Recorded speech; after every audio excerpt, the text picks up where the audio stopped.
এটা সত্য যে পুরুষের 4 বিয়ের হুকুম আমাদের ধর্ম অধিকার দিয়েছে, কিন্তু এটাও সত্য যে একটা পুরুষকে দ্বিতীয় বিয়ের জন্য বাধ্য করে একজন নারী। কিছু নারী আছে স্বামীর উপরে একদমই সন্তুষ্ট থাকে না। একটা পুরুষ কখনো নারীর সৌন্দর্য দেখে ভালোবাসে না। একটা পুরুষ এমন নারী চায় যে তাকে একটু শান্তি দিতে পারবে, তার মনের ভাব প্রকাশ করতে পারবে। আর পুরুষ এই সব যেখানেই পাবে সেখানেই ছুটে চলে যাবে, হোক বিয়ের বয়স 10 মাস এবং 10 বছর, তাতে কোনো যায় আসে না।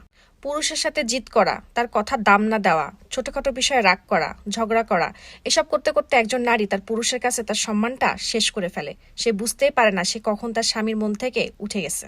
সেই নারী তার স্বামীর মন দখল করে রাজত্ব করতে পারে, যে তার স্বামীর পছন্দ মতো নিজেকে বানিয়ে নেয়, স্বামীর উপরে সন্তুষ্ট থাকে। বিশ্বাস করুন, একটা পুরুষের কাছে এটা কোনো বিষয় না যে তার স্ত্রী বড়লোক নাকি গরিব ঘর থেকে আসছে। টাকা কামানোর জন্য আল্লাহ তাআলা পুরুষকে বানিয়েছে। একজন পুরুষ এমন এক অর্ধাঙ্গিনী চায় যার কোলে মাথা রেখে সে একটু শান্তি খুঁজে পায়।